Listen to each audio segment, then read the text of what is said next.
You've probably heard of Richard Feynman, the Nobel Prize-winning physicist, but that's just scratching the surface. He was also a master safecracker, a pretty good artist, and truly one of the most original thinkers of the 20th century. So today, we're going to dive into his unique philosophy, this amazing way he had of looking at the world with just relentless curiosity, a really healthy dose of doubt, and a profound sense of wonder. So what made a guy like that tick? Let's find out. You know, when he was asked about winning the Nobel Prize, Feynman gave an answer that gets right to the heart of who he was. Forget the medals, the honors, what he called the epaulettes. For Feynman, the real reward, it wasn't the destination. It was the journey of discovery itself. The real thrill was in the chase, not in the trophy at the end. Okay, so if it's not the fame or the awards, what is it that really drives a mind like Feynman's?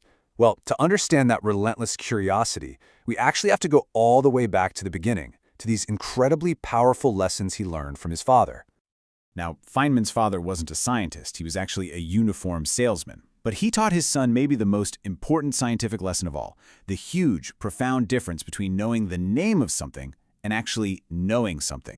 The story goes like this. A young Feynman is out in the woods, and another kid, kind of trying to show off, points to a bird and challenges him.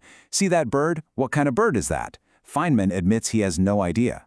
And the other boy just scoffs. "It's a brown-throated thrush. Your father doesn't teach you anything." Oh, but he could not have been more wrong. You see, Feynman's father had already taught him about that exact bird. He'd said, "That's a brown-throated thrush. But in Portuguese it's called this, and in Italian it's called that, and in Chinese it's something else." And he just went on, listing all of its names in different languages. And here is where the real lesson kicks in. After listing all those names, his father said, "When you finish with all that, you'll know absolutely nothing whatever about the bird. All you know is what different groups of humans decided to call it. The name isn't the knowledge. Real knowledge comes from observing the bird itself, how it pecks at the ground, why it pulls on its feathers, how it flies. That's the good stuff." And this skepticism, it went way beyond nature. His father taught him to be really wary of authority and the uniforms it wears. He'd show young Richard pictures in the newspaper, like a picture of the Pope with all these people bowing down to him. And his dad would ask, "What's the difference here? This one is the Pope, but this man has the same human problems. He's a human being. So why are they all bowing to him?" The lesson was so clear. Don't be impressed by the costume or the fancy title. You got to look at the person underneath. It's a habit of mind that just strips away all the pretense and gets to the reality of a situation. So all of this early training, valuing observation over names, questioning authority, it became the absolute bedrock of Feynman's entire approach to science. And really, it all boils down to one essential, incredibly powerful idea: the freedom to doubt. For Feynman, science wasn't some static book of facts that you just memorize. He saw it as this dynamic, living body of statements with varying degrees of certainty. Nothing is ever 100% locked in. For him, science was the ongoing process of managing our own uncertainty and, just as importantly, admitting what we don't know, because that's how we find a way to know it just a little bit better. And for him, this wasn't scary at all. It was liberating. See, uncertainty wasn't a weakness, it was an opportunity. If you have a wrong answer, you're just stuck. But to not know, well, that's an open door to discovery. And that, for Feynman, was a much more interesting way to live. This deep embrace of doubt led him to develop what you could almost call a powerful allergy to anything that looked like science but wasn't. And to explain this, he used this fantastic analogy he called cargo cult science.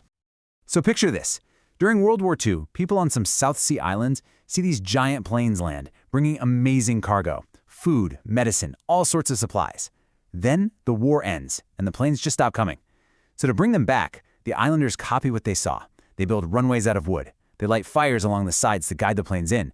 They even build a little hut for a controller, who sits inside wearing bamboo sticks that look just like headphones. They perfectly replicate the form of an airfield. But the planes don't land. And why not?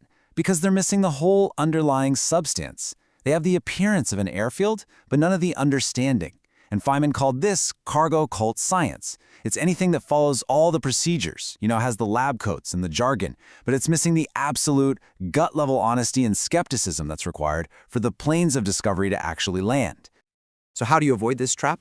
Well, he laid out a very simple but incredibly difficult first principle. It's not about fooling other people. That's just, being dishonest.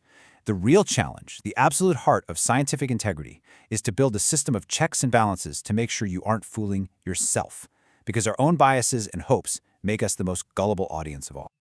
So what's the reward for all this? For all this rigorous doubt and constant self-skepticism? Does it strip the world of its mystery and its beauty?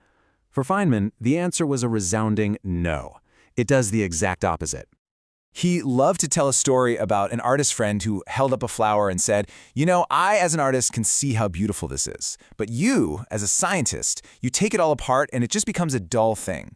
And Feynman just thought this was absurd. Of course the scientist sees the same beauty the artist does, but they also get to see so much more. The intricate dance of the cells inside, the whole evolutionary story that designed its colors to attract insects, all the fascinating questions about aesthetics that just ripple out from it. And this, right here, is the beautiful payoff of the Feynman worldview. Knowledge doesn't diminish wonder, it deepens it. Understanding the mechanism behind the magic only reveals a more profound, more intricate layer of magic underneath. It adds to the awe, always. To explore these ideas in much greater depth, check the link in the description to the full audio deep dive for The Pleasure of Finding Things Out.